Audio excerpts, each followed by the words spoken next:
Again, my name is Nick, pronouns they, them. I'm a staff advocate here at Walnut Avenue Family and Women's Center. Normally we would be doing story time at this time up at our preschool, but obviously that's not an option right now, so we're doing it this way. And yeah, okay, so we're gonna be doing this every week, every Tuesday at 3:45, just here on Instagram and Facebook Live. And I'm gonna go ahead and apologize ahead of time for any tech issues. Yeah, okay, so let's go ahead and get started. We're gonna take a nice deep breath in through our nose and out through our mouth. And we're gonna do a couple more of those, okay? So in through your nose, out through your mouth. With your exhale longer than your inhale. Last one. Good, okay. So the way this will work is we're gonna read a couple books and then we will do some art together. And today's theme is we're gonna talk about anger, and we're gonna talk about grounding in the natural world and how we can kind of look to how big and beautiful and surprising this world is to help us move through some really hard feelings. So there is a book that I'm gonna read today. It's called When Sophie Gets Really, Really, Really Angry. And it's a book about being really, really, really mad. So I encourage you to think to yourself, have you ever felt angry? And what did you do when you were angry? What did you do with all those feelings? And then we'll look at what our character Sophie does. And then I'll tell you what I do. And then we will do something together. Okay. So this book, When Sophie Gets Angry, Really, Really Angry, is really good. Because I think we've all been Sophie. Okay, here we go. Sophie was busy playing when, my turn, her sister grabbed her gorilla. Has that ever happened to you? Someone's taken something that you thought was yours? No, said Sophie. Yes, said her mother. It is her turn now, Sophie. As her sister snatched her gorilla away, Sophie fell over. Has that ever happened to you where you're already mad and then something else happened and you were just so angry? And oh, is Sophie ever angry now? Look at that face. Alrighty. So Sophie kicks, she screams, she wants to smash the world to smithereens. She roars a red, red roar. And Sophie is a volcano ready to explode. Have you ever been so angry you felt like a volcano? And when Sophie gets angry, really, really angry, she runs. She runs and she runs and she runs until she can't run anymore.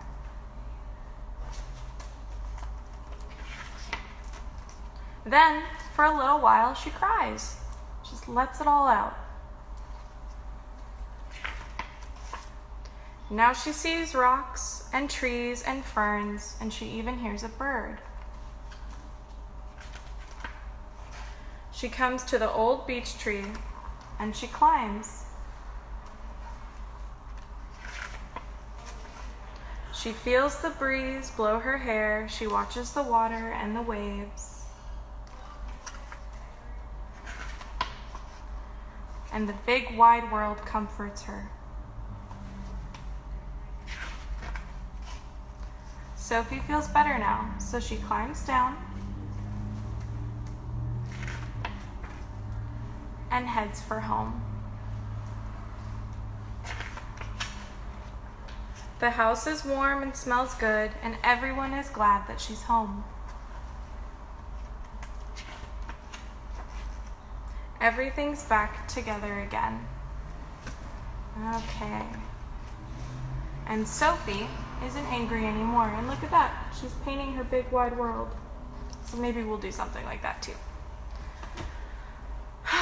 Okay, so I hope that you enjoyed that book, and what I hope you took from it is that when Sophie was really, really, really angry, she left the situation because she couldn't keep her body safe and she wanted to hurt other people or maybe even hurt herself. And so she left and she cried and she let it all out, and then she climbed a tree and she just saw the world, and she remembered that the world is really, really big, and that her anger, though totally real and super valid, was gonna pass. So I hope you remember that. And now, kind of to explore that big wide world, we are going to go on a journey together, and we are going to remember how big the world is and all the amazing animals in it. So we are going to read, or rather look at, Eric Carle's Animals. I'm a huge fan of Eric Carle. I think his stuff is amazing. So we're going to look at that, and hopefully it'll be a good reminder of how vast our planet is, how beautiful it is, and give us something to think about and ground into when we have really big feelings. Yeah, and maybe you'll even see some animals that you know. Okay, so first with animals, we're going to start in the ocean. So we're going to look at animals that we just see in the sea. Okay. All right, so if you went into the sea, you might see an octopus. How many legs does that have? Is that 8 legs? I think so. Maybe a green sea turtle. And then maybe if you kept going, you might see, what is this? This is a very silly animal, platypus. And let's see, if you kept going, maybe into a bay, you would see a killer whale and some sea lions. We have some sea lions in the area, I think. And then let's say you were maybe not in a sea, but perhaps in a river. You might see a crocodile eating some fish. And if you swam upstream in that river, you might even see some ducks. We have a lot of ducks here. We have ducks at Neary Lagoon. Those are really fun. So let's say you didn't want to explore the sea, or you wanted to see what's on land. Maybe on land you might see a giraffe, something very, very tall. Or maybe you might see some farm animals. We have a ton of farms. So we have cows, and we have turkeys. We have turkeys on campus. We have more ducks. We have an owl. We have a farmer. We have a cat. We have a pig. We have, what is that, a donkey? I think that's is that a dog? Yeah, it's a dog. And up there's a goat. And let's see, if we were on land some more and we walked away from the farm, what else might we see? Oh, would we see a peacock? Maybe. Or if we looked into a tree, maybe we would see a snake. Do you know what sound a snake makes? And let's look up that tree some more. Maybe in that tree we see a flying squirrel or a bird. I know we have lots of squirrels here. And then finally, if we're on land, let's say the sun goes down and it's nighttime, perhaps we look over and we see a hawk, or we see a horse, or we see a pony. So that is our big, big world, and I hope that that inspires you for our art, because today for our art we are going to draw any animal that we want, and we are going to have that animal look however we want it to. And yeah, so I hope that you got some ideas. It can be a land animal, it can be a sea animal, it could be an animal that's in the air, it could be an animal that's underground. And yeah. Okay, so for our art today, I encourage you to grab anything that you want to draw or color with. It could be paper, pen, markers, anything. And then you're going to draw or color, do whatever you want with your animal. But before we get started with the art, I want you to know that this is your window of time for you to notice in a safe way your thoughts, your feelings, and your needs. Everything that you do or say or however you create your art is voluntary. There's not any wrong way to participate, and your art can look like however you want it to.